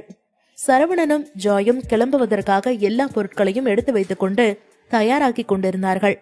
சரவணன் எல்லா வேலையையும் முடித்துவிட்டு ஜாயை நிமிர்ந்து பார்த்தான். ஜாயும் அவளுக்கு தேவையான பொருட்களை எடுத்து வைத்துக் கொண்டிருந்தாலும் அவள் ஏதோ அவுட் ஆஃப் மைண்டிலேயே இருந்தாள். அவளை பார்க்கும் பொழுதே அவள் மிகவும் வேதனைப்படுகிறாள் என்பது நன்றாக தெரிந்தது. எப்பொழுதும் கலகலப்பாக இருக்கும் ஜாய் இப்போது இப்படி அழுது கொண்டிருப்பதை பார்க்கும்போது சரவணனுக்கு மிகவும் வேதனையாக இருந்தது. உடனே சரவணன் மிகவும் அக்கறையான குரலில் அவளிடம் பேசத் தொடங்கினான். ஜாய், எல்லாம் ரெடியா எடுத்து வச்சிட்டியா என்று கேட்டான். சரவணன் கேட்டது கூட காதில் வாங்காமல் ஜாய் எதையோ யோசித்துக் கொண்டு பித்து பிடித்தவள் போல் நின்று கொண்டிருந்தாள். அவளின் நிலையை பார்த்த சரவணன் அவளுக்கு அருகில் வந்து அவளது தோலை தட்டியபடி சொன்னான். என்னாச்சு ஜாய், உனக்கு தேவையானதெல்லாம் எடுத்து வச்சிட்டியா என்று திரும்பவும் கேட்டான். சரவணன் தன்னை தொட்டதும் தான் சுயநினைவுக்கு வந்தவள் சரவணனை பார்த்து என்று மட்டும் தலையசைத்தாள். அப்பொழுது அவளது கண்களில் கண்ணீர் வழிந்து கொண்டிருந்தது. அவளது கண்ணீரை பார்த்ததும் சரவணன் மெதுவாக அவளது கண்ணீரை தனது கரங்களால் துடைத்தான். ஜாய், உனக்கு என் மேல நம்பிக்கை இல்லையா? நிச்சயம் நான் உன்னோட பேரண்ட்ஸை காப்பாத்திருவேன். நீ இப்படி கவலைப்படுறத பார்க்கும்போது எனக்கு ரொம்ப கஷ்டமா இருக்கு என்று சொன்னான். உடனே ஜாய், எனக்கு மேல நம்பிக்கை இல்லாம இல்ல சரவணா, ஆனா அந்த பெஸ்வானி ஃபேமிலியை நினைக்கும் போதுதான் ரொம்ப பயமா இருக்கு. அவங்க ஆல்ரெடி கொடூரத்தோட உச்சத்துக்கு போய் தான் என்னோட பேரண்ட்ஸ அப்படி நடுக்கடல்ல விட்டுருக்காங்க. இன்னும் அவங்க எந்த லெவலுக்கு போவாங்கன்னு தெரியல. என்னால என்னோட பேரண்ட்ஸ காப்பாற்ற முடியுமா முடியாதான்னு தெரியல. அத நினைச்சாலே எனக்கு ரொம்ப பயமா இருக்கு என்று சொன்னாள். உடனே சரவணன், நீ சொல்றது ஒரு வகையில உண்மைதான். அவங்க ரொம்ப ஸ்ட்ராங்கானவங்களா தான் இருக்காங்க. ஏன்னா மைட்டி 7 குரூப்ல அவங்களும் ஒருத்தவங்க இல்லையா? அதனால அவங்களுக்கு பவர் அதிகம்தான். ஆனா நிச்சயமா அவங்கள என்னால பீட் பண்ண முடியும்னு என்ன நம்பு. அவங்களோட பலகீனம் என்னன்னு வேணா என்னால இன்ன வரைக்கும் கண்டுபிடிக்க முடியாம இருக்கலாம். ஆனா அவங்கள பத்தி எனக்கு நல்லா தெரியும். நீயும் உன்னோட அண்ணன் மோஹித்தும் கிடைக்கிற வரைக்கும் அவங்க அவ்வளோ சாதாரணமா உன்னோட பேரண்ட்ஸை எதுவும் பண்ண மாட்டாங்க. உங்க 2 பேரையும் பிடிக்கிறதுக்கு அவங்க கிட்ட இருக்கிற ஒரே வழி உன்னோட பேரண்ட்ஸ் மட்டும்தான். அதனால நிச்சயம் அவன் அவங்களை எதுவும் பண்ண மாட்டான். என்ன நம்பு என்று சொன்னான். உடனே ஜாய் என்று மறுபடியும் தலையை அசைத்தாள்.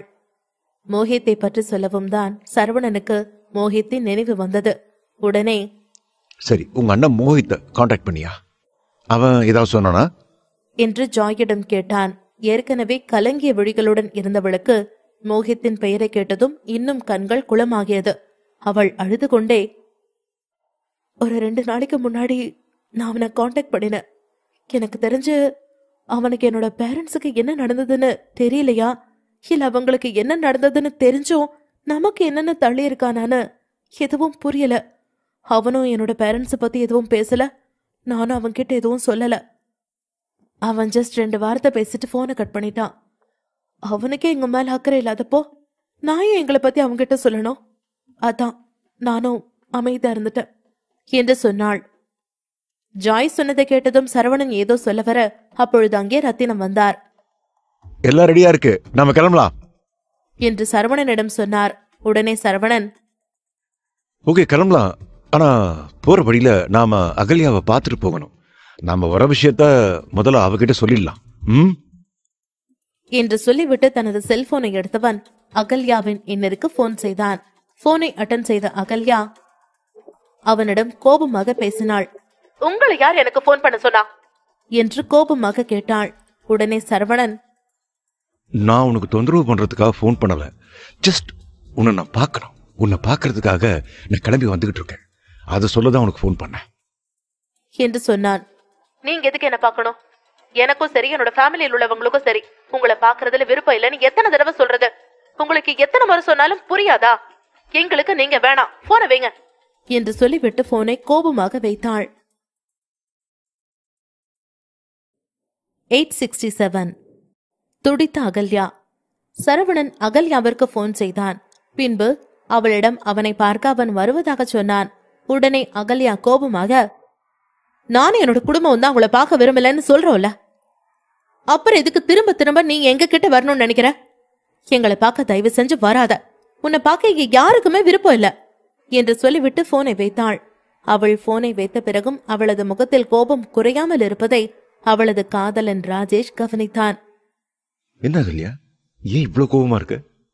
போன்ல யாரு என்று கேட்டான். உடனே அகல்யா, அது யாரும் இல்ல, அவன் ஒரு லூசு, அவனை பத்தி சொல்றதுக்கெல்லாம் எதுவும் இல்ல என்று அதே கோபம் குறையாமல் சொன்னாள்.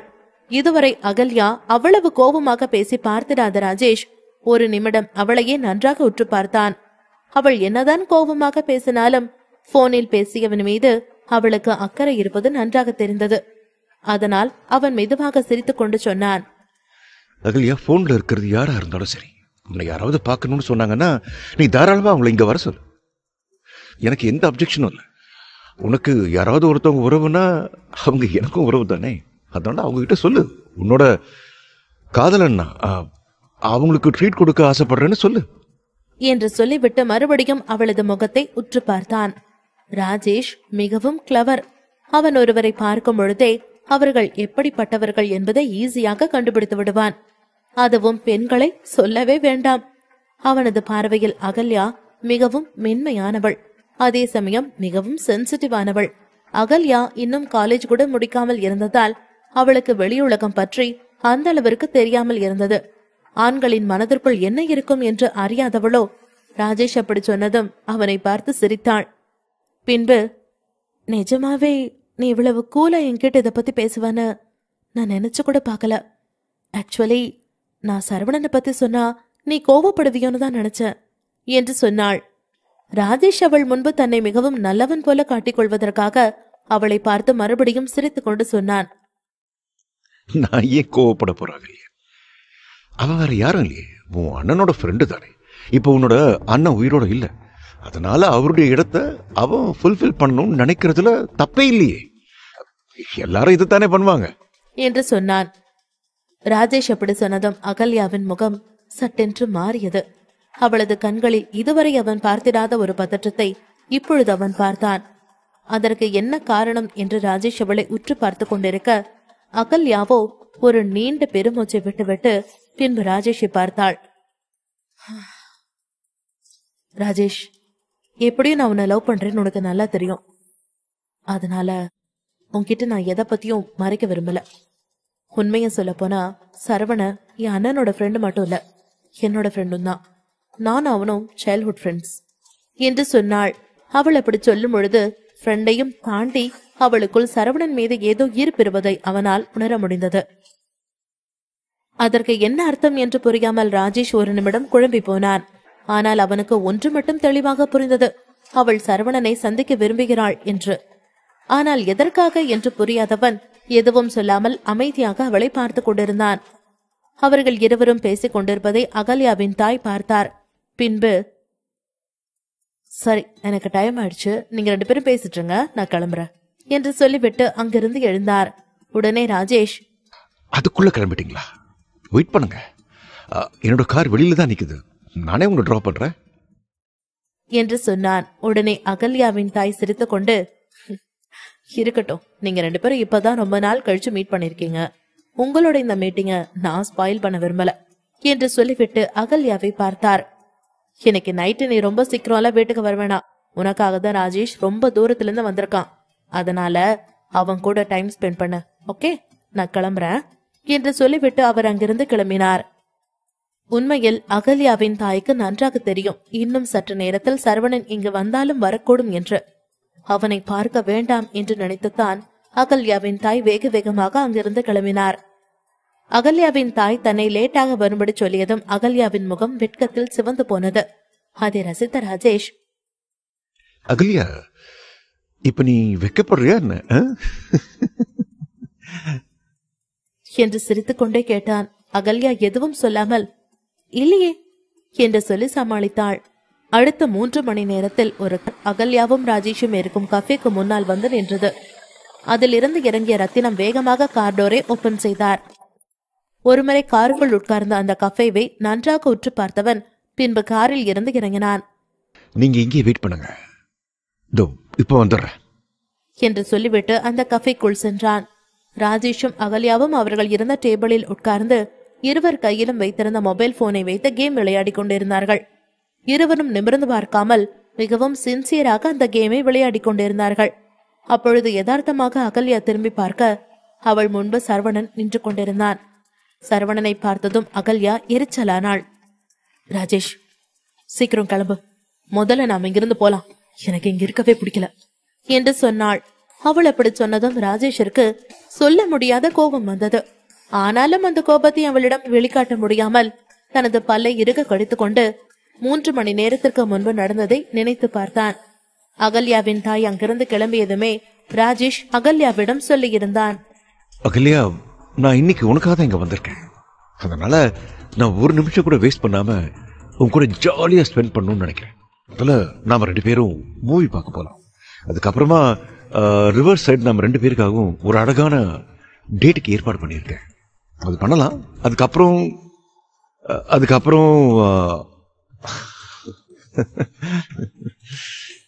என்று சொல்லி அவளை பார்த்து ஒரு மார்க்கமாக சிரித்தான். அந்த சிரிப்புக்கான அர்த்தத்தை புரிந்து கொண்ட அகல்யா திடீரென்று தனது வயிற்றை பிடித்துக் கொண்டாள். பின்பு, ஐயோ அம்மா, எனக்கு வயிறு வலிக்குதே, வலி தாங்க முடியலையே என்று அலறினாள்.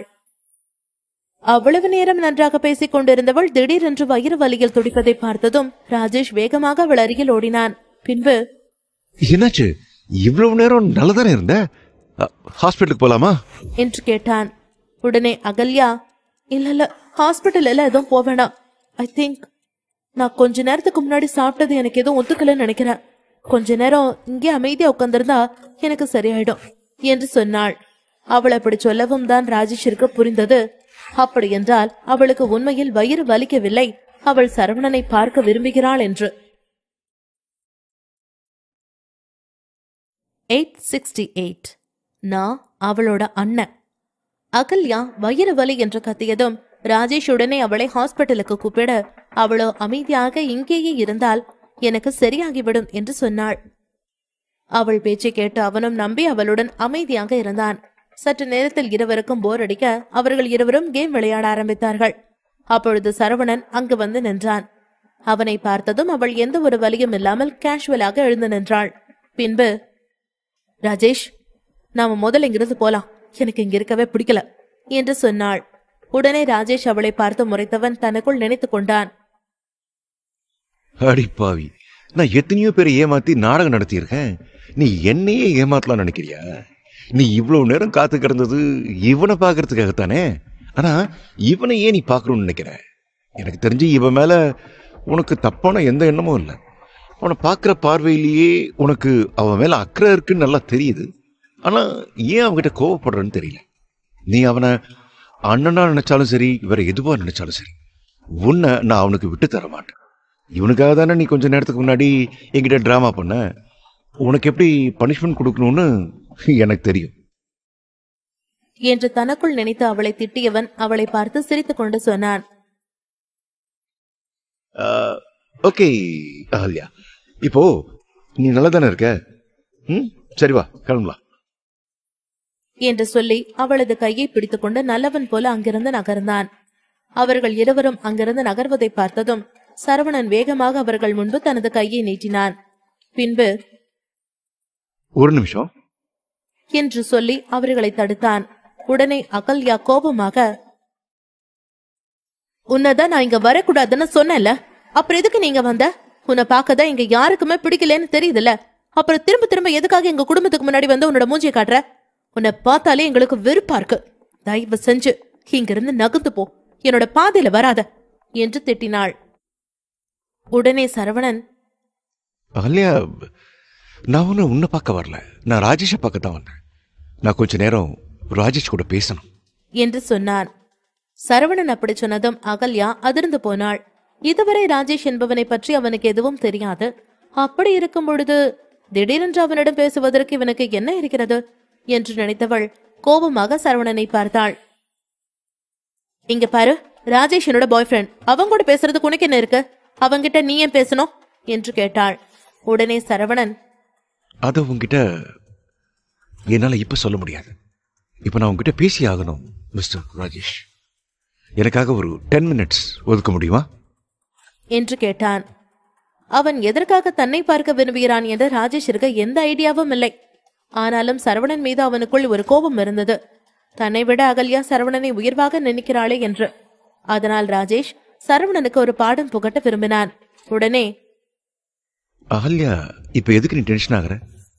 நீ தானே சொன்ன இவர் உன் அண்ணனோட ஃப்ரெண்டுன்னு. அதனால அவரை எதுக்கு நான் இக்னோர் பண்ணணும்? என்னோட பார்வையில இவரும் உனக்கு அண்ணன் தான். நீ இங்கே வெயிட் பண்ண, அவர் என்கிட்ட என்ன பேச விரும்புறாருன்னு நான் கேட்டு வரேன். ஓகே என்று சொல்லிவிட்டு அவளது ஷோல்டரை தட்டியவன் பின்பாங்க நின்று கொண்டிருந்து சரவணனை பார்த்தான். நம்ம இங்கே பேசலாமா இல்ல வேற எங்கேயாவது போலாமா என்று கேஷுவலாக கேட்டான். உடனே சரவணன், இங்க வேண்டாம், வெளியில போலாமே என்று சொல்லிவிட்டு ராஜேஷிற்கு வழியை காண்பித்தான். ஓகே என்று சொல்லிவிட்டு ராஜேஷ் அந்த கஃபேவை விட்டு வெளியேறினான். பின்பு இருவரும் அங்கிருந்த ஒரு குட்டி சந்துக்குள் நடந்து போனார்கள். சற்று தூரம் இருள் வரும் வரை சரவணன் எதுவும் சொல்லாமல் நடந்து போய்கொண்டே இருந்தான். ஒரு கட்டத்திற்கு மேல் அந்த இடம் முழுவதும் சற்று இருட்டாக இருக்க சரவணன் அங்கு நின்றான். அந்த இடம் முழுவதும் சுற்றி இருளாக இருப்பதை பார்த்த ராஜேஷ் சற்று குழப்பத்துடன் சரவணனை பார்த்தான்.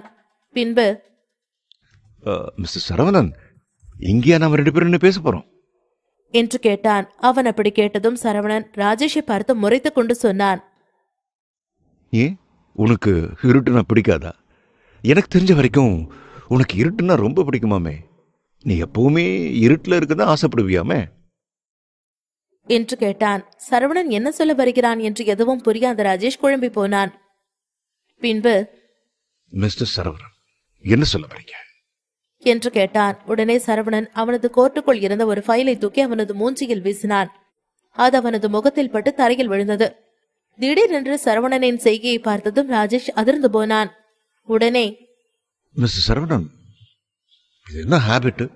உங்களை பார்க்க கூடாதுன்னு அகல்யா தடுத்தும் நான் உங்களை மதிச்சுதான் உங்க பின்னால வந்தேன். நீங்க இப்படிதான் எனக்கு திரும்பி மரியாதை கொடுப்பீங்களா என்று கேட்டான். உடனே சரவணன் அவன் அருகில் வந்து அவனது கழுத்தில் இருந்த டையை பிடித்து இழுத்தான். பின்பு, என்ன உனக்கு மரியாதையா? உனக்கெல்லாம் நான் மரியாதை கொடுப்பேன்னு நினைச்சிட்டியா? அந்த அளவுக்கெல்லாம் நீ ஒருத்தர் நினைக்கிற? உன்னோட உண்மையான முகம் பாவம் அந்த அப்பாவை பொண்ணு அகல்யாவுக்கு வேணா தெரியாம இருக்கலாம். ஆனா எனக்கு தெரியும் நீ என்ன நினைச்ச. யாருமே இல்லாத அகல்யாவை ஈஸியா ஏமாத்தலாம் நினைச்சியா? அவோ என் தங்கச்சிடா. அவளை அவ்வளவு சாதாரணமா ஏமாத்த விட மாட்டேன். ஒழுங்கா மரியாதையா அந்த ஃபைல் எடுத்துப்பாரு. அதுல உன்னை பத்தின எல்லா டீட்டெயில்ஸையும் நான் ஆல்ரெடி இன்வெஸ்டிகேட் பண்ணிருக்கேன்.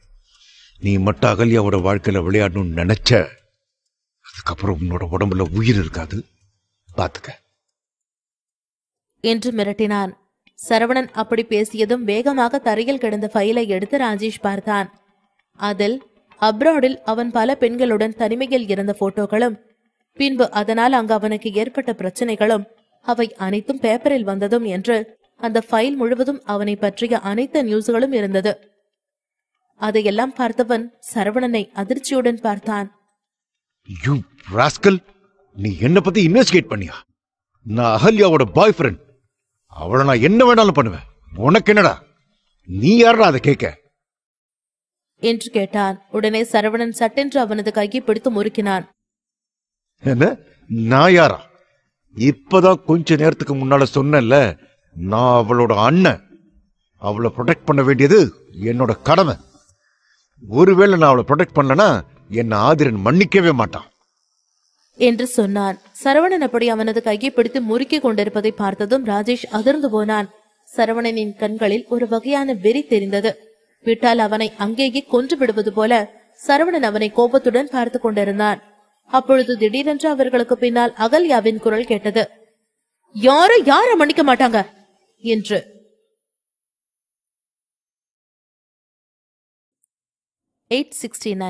அது ஒரு தனி ஃபீலிங். சரவணன் ராஜேஷின் கையை முறுக்கி கொண்டு சொன்னான். இதுக்கு முன்னால நீ எப்படி இருந்தன்னு எனக்கு தெரியாது. ஆனா உன்னை உண்மையாவே அகல்யா லவ் பண்ற. அதனால இதுக்கப்புறம் நீ அகல்யாவை தவிர வேற யாரையும் பார்க்கவே கூடாது. அவ மேல நீயும் உண்மையான காதலோட அவ கூட இருக்கிறதா இருந்தா இரு. நான் வேண்டான்னு சொல்லல. ஏன்னா அகல்யா ஆதிரனுக்கு அப்புறம் உன்னதான் அதிகமா நம்புறான். ஒருவேளை நீ மோசமானவன தெரிஞ்சா அவளுக்கு அது இன்னும் ஏமாற்றத்தை கொடுக்கும். நான் எப்பவும் உன்னை வாட்ச் பண்ணிட்டே தான் இருக்கேன். நீ அகல்யா கிட்ட என்னைக்காவது தப்பா நடந்துக்கணும்னு நினைச்ச அன்னைக்கே நீ நரகத்துக்கு உனக்கே தெரியாம போயிடுவ. பாத்துக்க. என்னால ஆதரனை தான் பாத்துக்க முடியல. அட்லீஸ்ட் அகல்யாவாவது ப்ரொடெக்ட் பண்ணணும்னு நினைக்கிறேன். அவளுக்கு மட்டும் ஏதாவது ஒண்ணு ஆச்சுன்னா என் ஆதரன் மன்னிக்கவே மாட்டான் என்று சரவணன் சொல்லிக் கொண்டிருக்கும் பொழுதே அங்கு அகல்யா வந்தாள். யார மன்னிக்க மாட்டா என்று கேட்டாள். அகல்யாவின் குரலை கேட்டதும் சரவணன் ராஜேஷின் கையை விடுத்து அமைதியாக நின்றான். ராஜேஷும் எதுவும் நடக்காதது போல அவளை பார்த்து சிரித்துக் கொண்டு நின்றான். பின்பு, டார்லிங், நீ எதுக்கு இங்க வந்த? இந்த இடம் ரொம்ப இருட்டா இருக்கு. நான் தான் கொஞ்ச நேரத்தை வருவேன்னு சொல்லிட்டு தானே வந்தேன் என்று சொல்லி சிரித்தான். ராஜேஷை பொறுத்த மட்டில் அகல்யா ஒரு இன்னசென்டான பெண். அவளை ஈஸியாக ஏமாத்தி விடலாம். அகல்யாவிடம் தனக்கு என்ன தேவையோ அதை அவளிடம் இருந்து அடையும் வரை அவளிடம் எந்த ஒரு உணர்வையும் காட்டிக்கொள்ள விரும்பாதவன் அவனது சுயமுகத்தை மறைத்து அவளை பார்த்து புன்னகைத்துக் கொண்டிருந்தான். ராஜேஷின் முகத்தில் இருக்கும் புன்னகை போலியானது என்பதை உணர்ந்த அகல்யா வேகமாக அவனது அருகில் சென்று சரவணனை முறைத்துவிட்டு பின்பு ராஜேஷை பார்த்தாள். உன்னை பப்பா எதுவும் பண்ணல, உனக்கு எதுவும் அடிபடலையே என்று கேட்டாள். அகல்யா சிறுவயதிலிருந்து சரவணனை பப்பு என்றுதான் செல்லமாக கூப்பிடுவாள். அந்த பெயர் சொல்லி அவனை அவள் மட்டும்தான் கூப்பிடுவாள். வேறு யாராவது அவனை அந்த பெயர் சொல்லி கூப்பிட்டால் அவளுக்கு கோபம் வரும். அந்த அளவுக்கு அவள் ஆதிரனை விட அதிகமான அன்பு சரவணன் மீது வைத்திருந்தாள். திடீரென்று அவள் சரவணனை பப்பு என்றதும் ராஜேஷின் முகம் மாறியது. அவனது முகத்தில் கோபம் இருப்பது நன்றாக தெரிந்தது. அதே சமயத்தில் சரவணின் முகம் சந்தோஷத்தில் மலர்ந்தது. அப்படியென்றால் அகல்யா இன்னும் தன்னை மறக்கவில்லை. தன்னை எப்படி சிறுவயதில் பப்பு என்று அழைப்பாளோ இப்பவும் அப்படித்தான் அழைக்கிறாள் என்று அவள் மனதில் நான் இன்னும் அதே இடத்தில்தான் இருக்கிறேன் என்று தனக்குள் குத்தாட்டம் போட்டுக்கொண்டு அகல்யாவை பார்த்து சிரித்தான். சற்று நேரம் எதுவும் சொல்லாமல் அமைதியாக அவர்கள் இருவரையும் பார்த்து முறைத்துக் கொண்டிருந்த ராஜேஷ் பின்பு மறுபடியும் அகல்யாவை பார்த்து சிரித்துக் கொண்டு சொன்னான். இல்ல, அவர் எதுக்கு என்ன ஏதாவது பண்ண போறாரு? அவருக்கு உண்மையில அதிகமான அக்கறை. அதனால உன்னோட அண்ணனா அவர் என்கிட்ட உன்னை நான் பத்திரமா பாத்துக்கணும்னு எனக்கு அட்வைஸ் பண்ணிட்டு இருந்தாரு. வேற எதுவும் இல்லை என்று சொன்னான். ராஜேஷ் அப்படி சொன்னதும் அகல்யா சரவணனை பார்த்து முறைத்தாள். ஆனால் சரவணனோ அவளை பார்த்து சிரித்துக் கொண்டிருந்தான். சரவணனின் எண்ணமெல்லாம் ஒன்றே ஒன்றுதான், எப்படியாவது அகல்யாவிற்கு நல்ல வாழ்க்கையை அமைய வேண்டும் என்பது. ஆதிரன் உயிரோடு இருந்தால் அகல்யாவை எப்படி பார்த்து கொள்வானோ அதே போல சரவணனும் அகல்யாவை பார்த்து கொள்ள விரும்பினான். அகல்யா கொஞ்ச நாட்களாகவே மிகவும் கஷ்டத்தை மட்டுமே அனுபவித்து வந்தாள். அதிலிருந்து விடுபட்ட அகல்யாவும் அவள் வயது பெண்களைப் போல வாழ வேண்டும் என்பது சரவணனின் விருப்பம். அகல்யாவை பார்த்து சரவணன் சிரித்ததும் இன்னும் கோபமான அகல்யா அங்கு நின்று கொண்டிருந்த ராஜேஷின் கைகளை பிடித்துக் கொண்டாள். ராஜேஷ், வா நாம போலாம் என்று அங்கிருந்து அவனை கூட்டிக் கொண்டு சென்றாள்.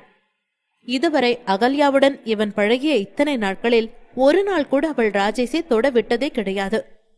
எத்தனையோ முறை அவன் முயற்சித்தும் அவள் அவனிடம் இருந்து விலகித்தான் சென்றிருக்கிறாள்.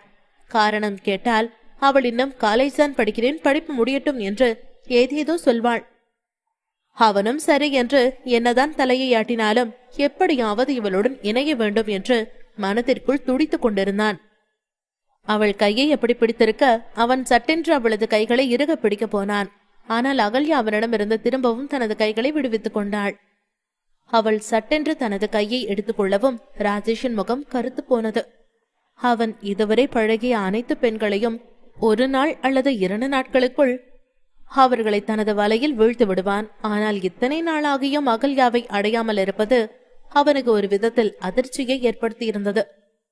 இத்தனை நாள் வரை அவள் இன்னசென்ட் என்று நம்பிக்கொண்டிருந்தவனுக்கு இன்று அவள் சரவணனை பார்த்த பார்வையில் ஏதோ அர்த்தம் இருப்பது அவனுக்கு புரிந்து போனது.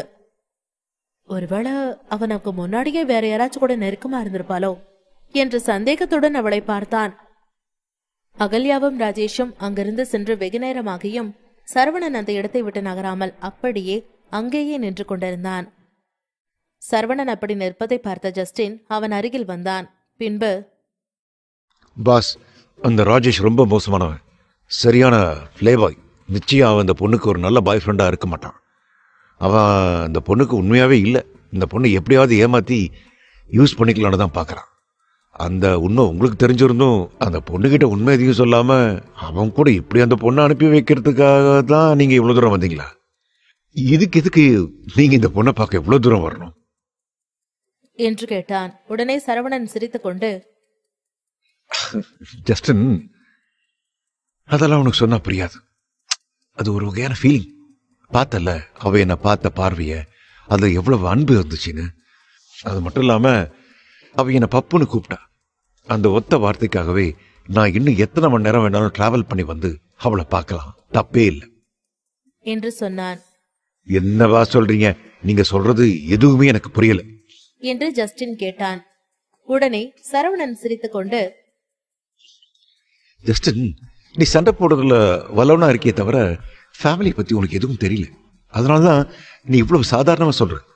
குடும்பத்துல ஒருத்தரோட அன்பு கிடைக்கிறது ரொம்ப கஷ்டம். அதுவும் அகல்யா மாதிரி ஒரு சின்ன பொண்ணு கிட்ட இருந்து கிடைக்கிறது ரொம்ப ரொம்ப சந்தோஷமான ஒரு விஷயம்.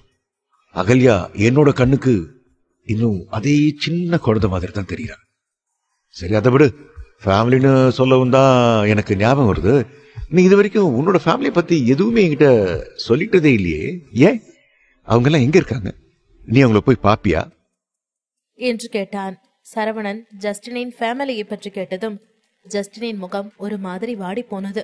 பின்பு, அதெல்லாம் நான் யார்கிட்டயும் சொல்ற அளவுக்கு பெருசா எதுவும் இல்லை. சரி, நமக்கு டைம் ஆகுது, நம்ம கிளம்பலாம் என்று சொல்லிவிட்டு ஜஸ்டின் அங்கிருந்து நகர, அதற்கு மேலும் ஜஸ்டினை எதுவும் கேட்க விரும்பாத சரவணன் ஓகே என்று தலையை அசைத்துவிட்டு அங்கிருந்து கிளம்பினான். எபிசோட் 870. மாட்டிக்கிட்டாரு ஒருத்தரு. சரவணன் அகல்யாவிடம் ராஜேஷை பற்றி எதுவும் சொல்லாததை ஜஸ்டினும் கவனித்தான். பின்பு, என்ன பாஸ், நீங்க இவனை பத்தி இவ்வளவு இன்வெஸ்டிகேட் பண்ணியும் எதுவும் சொல்லாம அந்த பொண்ணு கூட ஒன்னு அனுப்பிட்டீங்க என்று கேட்டான். உடனே சரவணன், எனக்கு அகல்யாவை பத்தி நல்லா தெரியும். அவ ரொம்ப சென்சிட்டிவானவ. ஒருவேளை அவ சூஸ் பண்ண ஒருத்தன் தப்பானவன்னு அவளுக்கு தெரிஞ்சா அவ ரொம்ப மனசு உடைஞ்சு போயிடுவா. அதனாலதான் நான் அவகிட்ட இதை பத்தி சொல்லல. அது மட்டும் இல்லாம அவ இப்ப என் மேல கோபத்துல இருக்கா. நான் என்ன சொன்னாலும் அவ நம்ப மாட்டான். என்னால வேற என்ன பண்ண முடியும் என்று கேட்டான். உடனே ஜஸ்டின், அப்படின்னா பாஸ், நீங்க அவனை அப்படியே விட்ட போறீங்களா என்று கேட்டான். உடனே சரவணன், அது எப்படி முடியும்? அகல்யா என்னோட தங்கச்சி. அவளை நான் ஒன்னும் அப்படியே விட்டுற மாட்டேன். ஜஸ்டின், நீ உன்னோட ஆளுங்க கிட்ட சொல்லி எப்பவுமே அகல்யாவை சுத்தி 4 பேரை போட சொல்லு. அதுக்கப்புறம் இந்த ராஜேஷை எப்பவுமே கண்காணிச்சுக்கிட்டே இருக்க சொல்லு. அவன் எப்ப என்ன பண்றான்னு எல்லா டீடெயில்ஸும் எனக்கு வரணும். ஒருவேளை அவன் மட்டும் அகல்யாவுக்கு ஏதாவது தப்பு பண்ண நினைச்சானா என்கிட்ட பெர்மிஷன் கூட கேட்காதீங்க, ஸ்பாட்லயே அவனை கொன்னுடுங்க என்று சொன்னான். சரவணன் அப்படி சொல்லும் போதே அகல்யா மீது அவன் எவ்வளவு பாசம் வைத்திருக்கிறான் என்பதை ஜஸ்டினால் நன்றாக உணர முடிந்தது. உடனே ஜஸ்டின், ஓகே பாஸ் என்று சொல்லி தலையை அசைத்துவிட்டு அங்கிருந்து கிளம்பினான். அகல்யாவும் ராஜேஷும் நடந்து சென்று கொண்டிருக்க, ராஜேஷ் அகல்யாவை கண்ணிமைக்காமல் பார்த்து கொண்டு வந்தான். அவனது முகத்தில் ஒருவித கோபமும் ஒருவித வெறுப்பும் இருந்தது. அதை பார்த்த அகல்யா, என்னாச்சு ராஜேஷ், ஏன் அப்படி பாக்குற என்று கேட்டாள். ஒண்ணுல, உன்னோட ஆக்டிவிட்டீஸ்ல ஏதோ சேஞ்ச் ஆன மாதிரி இருந்தது. சரி சொல்லு, நிஜமாவே நீ என்ன லவ் பண்றியா என்று ராஜேஷ் கேட்டான். உடனே அகல்யா, அதுல உனக்கு என்ன சந்தேகம்? உன்னை லவ் பண்றதுனாலதான் உன் கூட நான் இப்ப இங்க இருக்கேன் என்று சொன்னாள். சரி, அவ்வளவு தூரம் என்ன லவ் பண்றேன்னு சொல்றல, நான் நம்புறேன். ஆனா என்ன பிக்கப் பண்றதுக்காக ஏன் நீ வரல? நாம எவ்வளவு நாள் கழிச்சு மீட் பண்றோம். அப்ப என்ன பார்க்கறதுக்கு நீ ஆர்வமா இருந்திருக்கணும்ல. அப்படின்னா கண்டிப்பா நீ என்ன பிக்கப் பண்ண வந்திருப்பதானே. ஆனா உனக்கு என்ன பார்க்கணும்னு ஆர்வம் இல்லாதனால தான் நீ வரல என்று அவன் முகத்தை ஒரு மாதிரி வைத்துக்கொண்டு சொன்னான். உடனே அகல்யா, ராஜேஷ், என்னோட நிலைமை தெரிஞ்சும் நீங்க இப்படியெல்லாம் பேசுற? உனக்கு தெரியாதா, நான் இன்னும் காலேஜே முடிக்கல. இன்னைக்கு கூட எனக்கு கிளாஸ் இருந்தது. ஒரு முக்கியமான ப்ராஜெக்ட் போயிட்டு இருக்கு. அத பத்தின டீட்டெயில ஒரு ஃபைலா சார்கிட்ட கன்வெர்ட் பண்ணி கொடுக்கணும். ஆனா நீ வரேன்னு சொன்னதுனாலதான் நான் அந்த ப்ராஜெக்ட நான் பண்ணாம என்னோட ப்ரொஃபசர் கிட்ட கெஞ்சி கதறி லீவ் வாங்கிட்டு வந்தேன். எல்லாத்துக்கும் காரணம் மேல இருக்கிற அன்புதான். உன்னை பார்க்கணும்னு தானே நான் இங்க வந்தேன் என்று சொன்னாள். சரி, அப்படின்னா நம்ம எங்கேயாவது பீச் பார்க்குன்னு ஜாலியாக சுற்றலாம், என்ஜாய் பண்ணலாம். ஆல்ரெடி எனக்கு ரொம்ப மூட் ஆஃபா இருக்குது. எங்கேயாவது நாம் 2 பேரும் மட்டும் தனிமையில் என்ஜாய் பண்ணால் எனக்கு கொஞ்சம் ஹாப்பியாக இருக்கும் என்று சொன்னான். உடனே அகல்யா, சாரி ராஜேஷ், என்னால் உன் கூட இப்போ எங்கேயுமே வெளியில் வர முடியாது. நான் ஆல்ரெடி ப்ரொஃபஸர்கிட்ட பர்மிஷன் கேட்டு தான் வந்தேன்னு சொன்னேன்ல. இன்னைக்கு நைட்டு நான் அவர்கிட்ட என்னோட ப்ராஜெக்ட் பற்றின ரிப்போர்ட்டை சப்மிட் பண்ணணும். ஏதோ நான் அவரோட ஃபேவரட்டான ஸ்டூடெண்ட்டுங்கிறதுனால அவர் என்னை இன்னைக்கு வெளியில் வரதுக்கு அலோவ் பண்ணாரு. என்னோட இடத்துல வேற யாராவது இருந்திருந்தா நிச்சயம் அவரை சமாளிச்சிருக்கவே மாட்டாரு. அவர் என் மேல நம்பிக்கை வச்சு வெளியில் அனுப்பியிருக்காரு. சோ அவரோட நம்பிக்கையை நான் காப்பாத்தணும்ல ராஜேஷ் என்று மிகவும் வெள்ளந்தியாக ராஜேஷிடம் பேசினாள். அவள் அப்படி சிரித்துக்கொண்டு பேசுவதை வேறு யாரேனும் பார்த்தால் அவளது அழகிலும் அவளது குழந்தைத்தனத்திலும் உருகி போவார்கள். ஆனால் ராஜேஷோ அவளை பார்த்து மனதைக்குள்ளேயே சொல்லிக் கொண்டான். நடிக்கிறியா? இன்னும் உன்னால எவ்வளவு தூரம் நடிக்க முடியுமோ நடி. எனக்குன்னு ஒரு நேரம் வரும், அப்போ உனக்கு நான் யாருன்னு காட்டுறேன் என்று மனதிற்குள் நினைத்து கொண்டவன் அவளை பார்த்து அவள் மீது அதீத காதல் கொண்டவன் போல அவளது கைகளை பிடித்து கொண்டான். பின்பு, ஒன்றும் பிரச்சனை இல்லை அகல்யா, நீ உன்னோட ப்ராஜெக்டை எப்போ சப்மிட் பண்ணுவேன்னு சொல்லு. நான் உனக்காக உன்னோட கேம்பஸ்க்கு வெளியிலேயே வெயிட் பண்ணுறேன். உன்னோட ஹாஸ்டல் பில்டிங் நம்பர் 7 தானே? அந்த லேபுக்கு பக்கத்தில் இருக்கும் அதானே என்று கேட்டான். உடனே அகல்யா, என்ன பில்டிங் நம்பர் 7ஆ?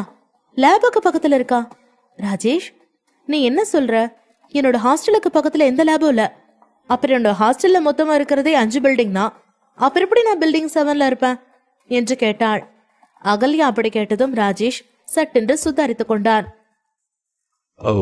சாரி அகல்யா, நான் தான் ஏதோ தெரியாம சொல்லிட்டேன். நீ படிக்கிறது அர்க்கடியா யூனிவர்சிட்டி தானே? அதையே நான் மறந்துட்டேன் பாரு. எனக்கு நல்ல ஞாபகம் இருக்கு. நீயும் நானும் முதல் அந்த யூனிவர்சிட்டிக்கு பின்னால் இருக்கிற லேக்ல தானே மீட் பண்ணோம். அன்னைக்கு நீ எவ்வளவு அழகா இருந்தேன்னு தெரியுமா என்று சொல்லிக்கொண்டே மெதுவாக அவளது கன்னத்தை வருடச் சென்றான். அதை கேட்ட அகல்யா கோபமானாள். பின்பு அவள், அந்த யூனிவர்சிட்டியும் இல்ல என்று சொன்னாள். என்ன, அந்த யூனிவர்சிட்டி இல்லையா என்று சொல்லி யோசித்தவனுக்கு அப்பொழுதுதான் அங்கு அவன் வேறொரு பெண்ணை பார்த்தது நினைவுக்கு வந்தது. உடனே, ஓ காட், என்னடா பண்ற ராஜேஷ் என்று தன்னைத்தானே திட்டிக் கொண்டான்.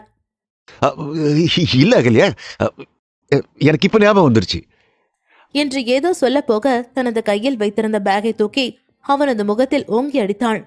யூ ராஸ்கல், இன்னொரு முறை என் பக்கம் வந்த உன்னை கொன்னுடுவேன், அவ்வளவுதான் பாத்துக்க என்று சொல்லிவிட்டு வேகமாக அங்கிருந்து சென்றாள். உடனே ராஜேஷ், அகல்யா, நான் சொல்றத ஒரு நிமிஷம் கேளு என்று கெஞ்சிக்கொண்டே அவள் பின்னால் போனான். அவளோ காதில் வாங்காமல் அங்கிருந்து ப்ரொஃபஸரை பார்ப்பதற்காக சென்றாள். வேலைன் போவதற்காக சரவணன், ஜாய், ஜஸ்டின் அனைவரும் ஹெலிகாப்டரில் உட்கார்ந்திருக்க அப்பொழுது ஜாயின் செல்போனிற்கு ஒரு மெசேஜ் வந்தது. அதை பார்த்ததும் கோபமான ஜாய் அந்த போனை உடைத்து நொறுக்குவது போல தனது கையால் பிடித்துக் கொண்டிருந்தாள். அவளின் முகம் மாறியதை சரவணன் பார்த்தான். ஜாய், என்னாச்சு? ஏன் இப்படி கோபப்படுற என்று கேட்டான். உடனே ஜாய், எனக்கு அந்த விதுரனை என் கையாலேயே கொல்லணும் போல இருக்கு. அவன் ஏன் இவ்வளவு டார்ச்சர் பண்றான்? அவன் மறுபடியும் லொகேஷனை சேஞ்ச் பண்ணிட்டான். வேலான்ல மீட்டிங் இல்லையா, அதுக்கு பதிலா குர்க் டிசர்ட்னு ஒரு இடத்துல மீட்டிங் அரேஞ்ச் பண்ணிருக்கான் என்று சொன்னாள். உடனே சரவணன், நீ ஒன்னும் worry பண்ணாத, அந்த இடம் எங்க இருக்குன்னு எனக்கு தெரியும். நாம அங்க போய் என்னதான் நடக்குதுன்னு பார்க்கலாம் என்று சொல்லி அவளது கையை பிடித்து அவளுக்கு ஆறுதல் சொன்னான்.